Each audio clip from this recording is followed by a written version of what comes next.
Alors, cette petite vidéo pour te montrer où j'en suis de la fonction d'ajouter un fichier de rappel calendrier attaché au mail. Alors, là, je suis sur une fiche résident. Pour le test, j'ai entré mon adresse email. Et donc, je vais dans rendez-vous médical. Tant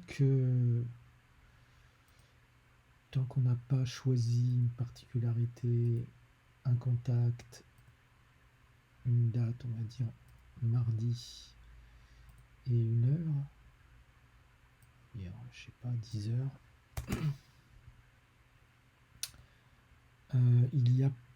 le bouton n'apparaît pas. J'ai fait quelques petits changements pour avoir en parallèle les alertes SMS et les rappels calendrier. J'ai aussi modifié un peu le texte que tu avais écrit, simplement pour lui ajouter les mêmes, la même chose, mais pour le rappel calendrier, quoi. J'ai essayé d'utiliser ce que tu avais écrit pour que ça marche pour les deux. Donc maintenant on est en place pour pouvoir envoyer le mail. On a un petit message pour dire que le mail est bien parti. Et si on ouvre la boîte mail, on a donc un mail avec comme objet rendez-vous avec le nom du contact. Comme dans le corps du mail, j'ai rajouté le nom de la personne à qui on a envoyé le mail, à nouveau le nom du contact, la date et l'heure du rendez-vous. J'ai aussi ajouté le téléphone du contact et son adresse. Mais donc il faudrait peut-être améliorer, mettre une formule de politesse, enfin quelque chose ici. Mais surtout, ce qui est important, c'est le petit fichier calendrier ici, que l'on voit ici. On voit son objet, qui est le même que celui du mail, le champ location, donc il y a bien l'adresse du contact, la date et l'heure du rendez-vous, et puis là juste le rappel à qui ça s'adresse. Donc là ici, si on fait enregistrer, on le rentre dans le calendrier. Donc ça fonctionne.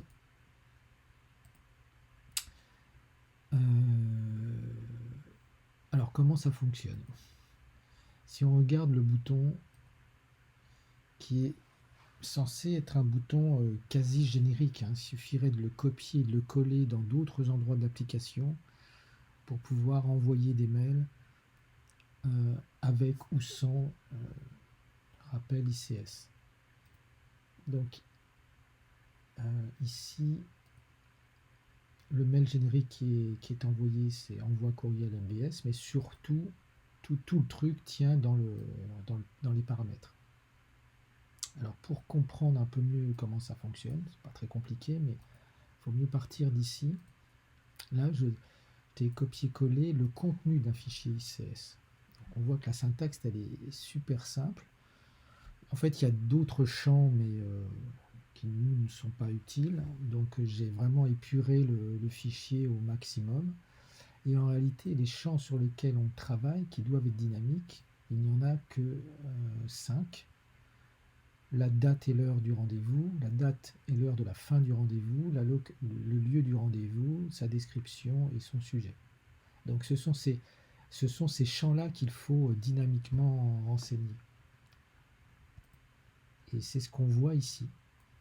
Dans le fichier JSON d'envoi de mail, alors je t'avais déjà montré ce script sur la partie purement générique d'envoi de mail avec à qui on destine le mail, est-ce qu'il y a des copies, des mails en copie ou en copie cachée, le sujet du mail, le corps du mail, avec ou sans attachement, fichier lié. Et là, ce que j'ai rajouté, c'est cette partie qui concerne le ICS. Est-ce qu'il y a un fichier ICS? Oui, non. Et s'il y en a un, ben on va considérer toutes les informations qui doivent être renseignées. On connaît la date et l'heure du début et de la fin du rendez-vous, son sujet, sa description et l'endroit où aura lieu le rendez-vous. Donc c'est ça qu'il faut renseigner dynamiquement à partir de la vue d'où l'on part. La vue ici, c'est celle d'un rendez-vous médical. Donc toute cette première partie, ça va faire le lien entre la fiche de rendez-vous médical et les informations dont on a besoin dans les data JSON. Donc là, on va chercher l'adresse d'envoi, c'est l'adresse du résident. Ici, pour l'instant, c'est la mienne. Le nom et le prénom du résident. Ici, c'est vide parce qu'on n'envoie pas le mail en copie. On pourrait aller chercher une adresse pour l'envoyer en copie, par exemple, je sais pas, au référent social, je sais pas. Peut-être que ça fait sens. Ici, il y a les informations concernant le contact, le nom du contact, son téléphone, son adresse. J'ai relevé que ça, mais on pourrait ajouter d'autres éléments. Ici, il y a la date du rendez-vous, l'heure, le début de l'heure et l'heure de fin, puisque là, il s'agit des rendez-vous qui ont lieu que sur une seule journée, évidemment.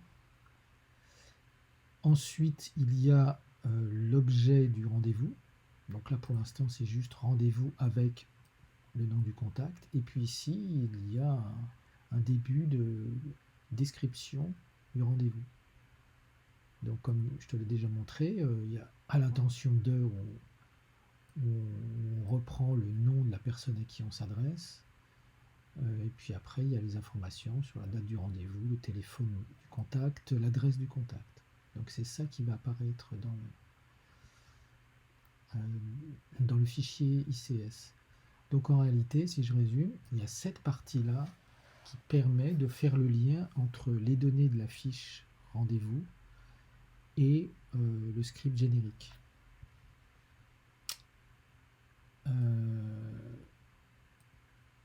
Si on va dans l'interface de script, tu vois que c'est le script habituel d'envoi de mail. Et celui-là, il ne fait pas grand-chose d'autre, si ce n'est de récupérer donc toutes les données JSON. Bon, il y a un petit filtre ici s'il n'y a pas de paramètre, parce qu'en fonction du paramètre, là c'est le paramètre RDV, c'est le paramètre de la fiche rendez-vous résident, mais je vais te montrer avec un autre paramètre qui est le paramètre back-office, et on va pouvoir tester en back-office. Enfin, ça dépend de l'endroit d'où on part. Ici, c'est la fiche rendez-vous médical. Donc, on récupère les infos, on les envoie au serveur qui fait le boulot d'envoi de mail, etc. Et puis, on récupère du serveur des informations pour savoir si ça s'est bien passé ou pas, et pour pouvoir l'afficher. Donc ici, par exemple, quand le paramètre c'est RDV, ce qui est notre cas ici, eh bien on récupère le statut d'envoi, et si ça s'est bien passé, on dit l'envoi s'est bien passé. Si c'est pas bien passé, on dit il y a eu un problème dans l'envoi. Voilà, on fait pratiquement la même chose quand on envoie du back-office. Pour l'instant, il y a deux endroits où il y a ce bouton, en back-office et en rendez-vous médical. Bon, tout le gros du boulot est fait évidemment par le script serveur, qui lui récupère toutes les données, les trie, regarde à qui il faut envoyer, etc. Là maintenant, j'ai rajouté juste ça, c'est-à-dire le traitement de ICS. On va chercher des informations. On fait un peu de formatage de date et d'heure pour avoir le format date-heure qu'attend le fichier ICS. Bon, c'est un petit peu de tambouille, mais c'est pas grand-chose. Le thème, le machin, la location, voilà, le contenu, et puis deux, trois petites choses pour créer le fichier ICS qu'on va mettre dans le conteneur ICS que je vais te montrer pour pouvoir être envoyé par le plugin MBS. Sinon, après, c'est la même chose, c'est l'envoi par le biais de la syntaxe curl, là, l'envoi du mail par le serveur. Et puis, il renvoie des informations.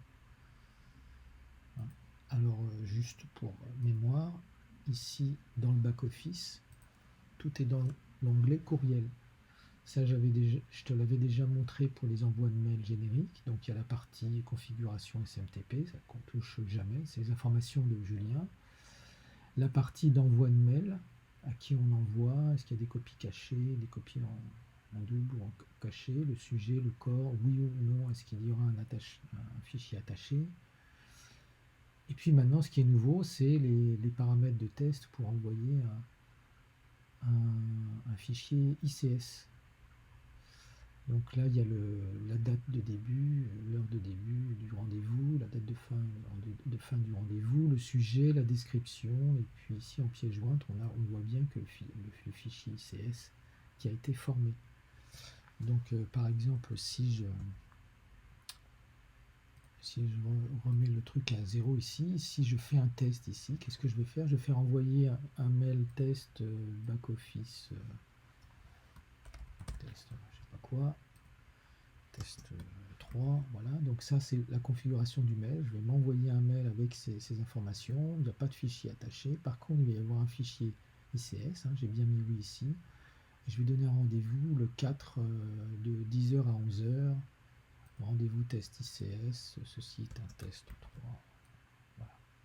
Là, quand je vais cliquer, je vais envoyer des informations qui s'appuie donc sur les informations du back-office et non plus sur les informations de la fiche rendez-vous. C'est la seule différence.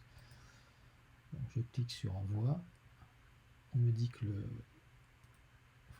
je n'ai pas fait de message de retour ici parce que j'ai toutes les informations. On voit ici la source du mail, avec les en-têtes et tout le bazar. Là, c'est le retour du serveur SMTP d'Alpha 3A. Le petit truc clé, c'est ça, la fin, le 252.6.0. C'est la marque qui fait qu'on peut dire que l'envoi a été réussi. Quand il n'y a pas ce code-là en fin de retour, il y a une erreur. Il y a le fichier ICS ici, et si je vais dans ma boîte mail, j'ai bien mon truc pour le cas de 10 à 11, test 3. Voilà. Donc, pour résumer, on peut maintenant implémenter